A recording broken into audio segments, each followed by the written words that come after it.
Clearly, we have had a lot of fun lately. My face is burnt and Akela is just melted.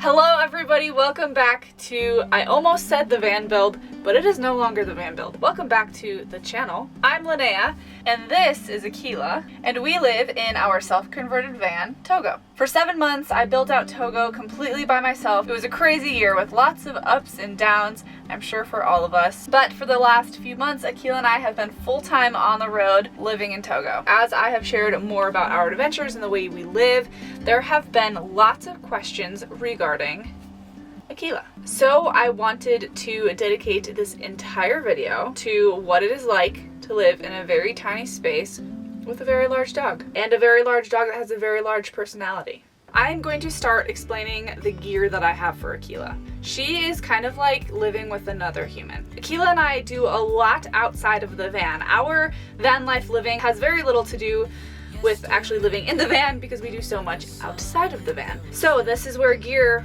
really plays a large role in our lives. When I'm purchasing gear, I invest in high quality stuff because one of my least favorite things is being in the middle of a trip and something ripping, breaking, getting destroyed easily, and then having to buy another one.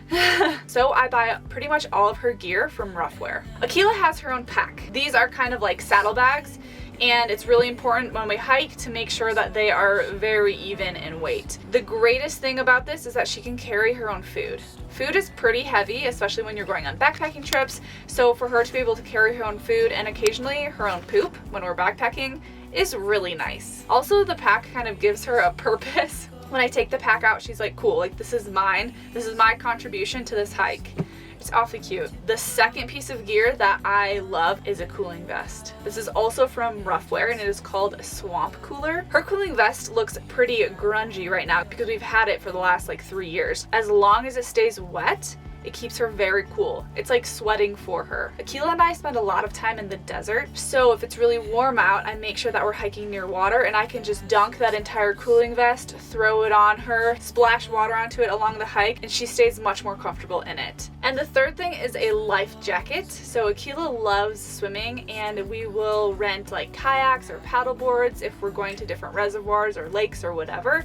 And it's super fun for her to have that life jacket because then she can go with me. And many times she has jumped off of kayaks or jumped off of paddle boards, so I just feel so much better knowing that if she is going to make her way off of my watercraft, that she will not drown. It's just really important for you to get a life jacket that is rated for the size of your dog. I have always found a ton of value in training your animals for many different reasons, but mostly for their benefit. So when living in this really tight space, it is very important that Akela has a purpose, that she's very balanced and happy, that she is stimulated in more ways than just physically, and that Akela and I continuously have fun connecting and bonding with really quality time together. I have done all of Akela's training myself. She's never like gone away to a training facility.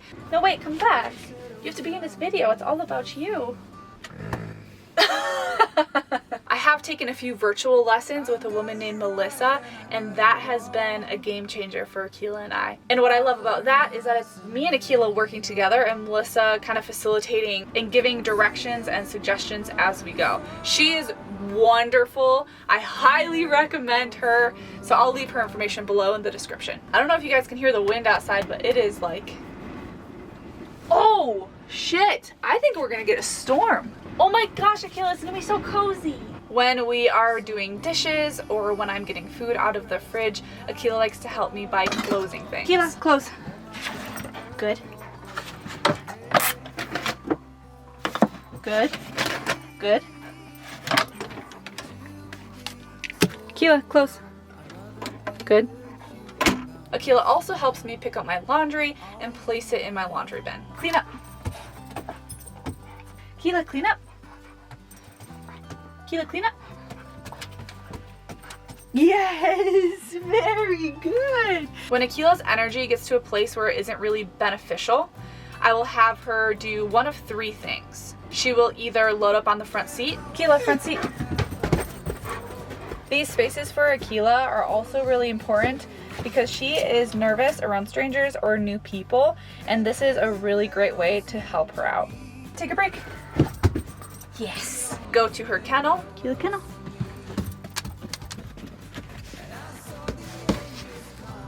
or go to her spot. She knows that each of these places is her time to calm down and lower her energy. And what's best about having these kind of 3 different safe spaces is that I can utilize them based on like where we are and what's around us. If it makes more sense for her to be out of the van and in a spot, then that works great. If it makes more sense for her to load up on the front seat so that I can see her, or if it makes more sense for her to go in her kennel where she's completely tucked away, then that's another option. Akela really thrives off of structure, and she really likes those challenges. So when we are learning new tasks or learning a new trick or learning a new chore, one of the coolest things about that is that she gains confidence every time she figures something out. And some of this stuff that I'm talking through right now have been things that I've learned through Melissa, and we've implemented in kind of our everyday life, and it has totally changed our relationship. I would say the most important thing to know about living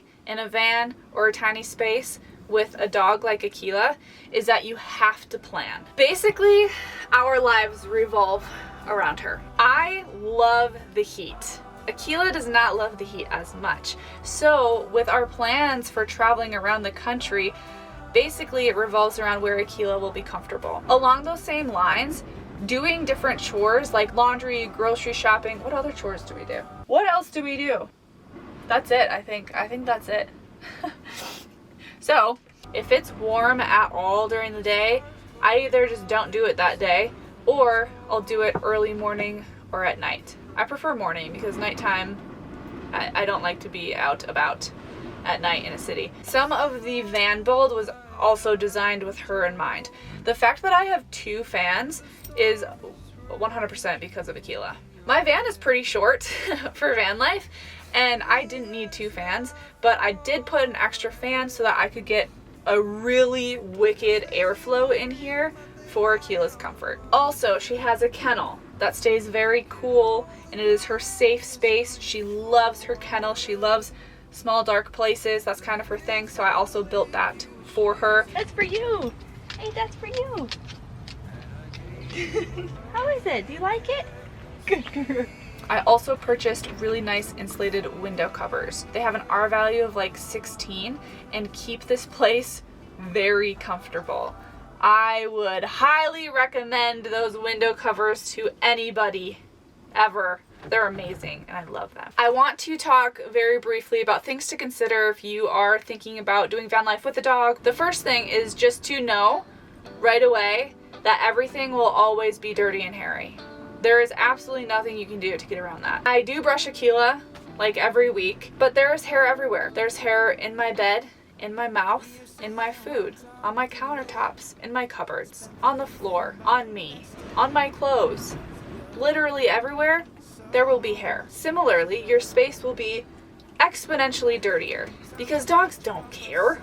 Wherever we go, Akela carries that into our living space. Yesterday, I took off all of the sheets on my bed and dumped out piles of sand. It's just gonna happen. And a little bit of extra dirt and hair in our space or in our food, it doesn't hurt anybody. It's worth having this big beast. And that is actually a great segue into point 2, and that is patience is key. I think a lot of times we get really frustrated with our dogs, but it's simply just because they're not humans. They don't understand or hold the same value in things. Knocking things over or pulling things down, it's not her fault. Usually it's my fault. And just being really, really patient with your dog living in a tight space is going to make you so much happier, and it's going to make them so much less on edge. It is also important to remember that dogs are not allowed in every place. So national parks are one of those places that we actually don't spend a lot of time. Generally, in national parks, dogs are limited to like paved trails or very specific areas within the park. Akela goes everywhere with me, unless she absolutely can't. And the reality is that this shrinks our options by quite a lot, but it's also an amazing opportunity to find some hidden gems and really search for areas that a lot of people have not quite explored yet, or where the population of tourists or travelers aren't quite as dense. I will say that life with a big German Shepherd is definitely more work, but it is 100% worth it.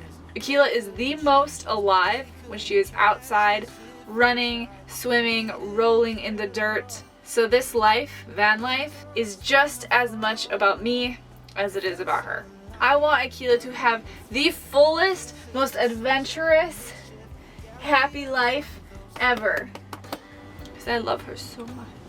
I'm hoping that this answered a lot of questions that you guys might have about Akela and about the way that we live. Akela and I genuinely love your support, and we are super excited to continue sharing our adventures and all the fun things that we get to do together. And the best part about this video is you guys will see all of this in action next week, because Akela and I and her uncle, my brother Noah, we are doing a 38-mile backpacking trip down a canyon. So consider subscribing if you are not already, and please like this video, it really helps us out. And Akela and I will see you next week for a 38-mile hike. Akela and I have a little bonus for you guys. I don't know if she's gonna like it very much, but we're gonna find out. Do you want to tell them what the bonus is? Where we had been hiking near Kanab, Utah, there were a lot of goat heads, or a lot of little tiny thorns basically that would get caught in her paws. And we've been in areas before where the sand gets so hot for her paws, and I decided to invest in some booties for her. We have not tried them on yet, and I thought it'd be really fun to show you guys her first time in her new booties. So that's what we're gonna do. So these are also from RUFFWEAR. Look at how cute these booties are. They're like little kid shoes. I think they're more expensive than little kid shoes. But apparently this type of rubber on the bottom does really, really great with the heat, and then it has a breathable top for also keeping their feet cool and so that they can go in water. Can we put these booties on you? What do you think? Flip those on in there. I feel like these are too small. I think I spend more money on Akela's gear than I do on myself. You are being so good. I don't know how tight it is. You want to see how they feel? You want to come out here?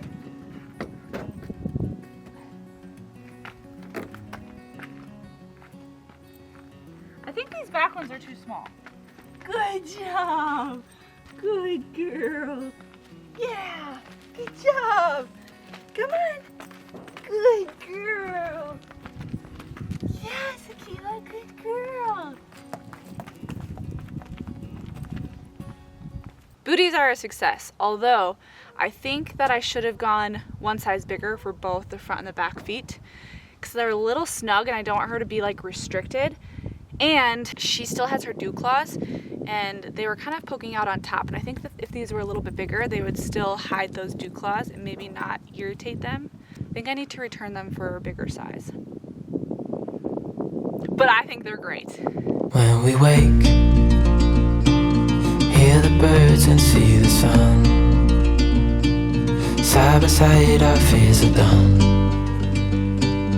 All the good times just begun.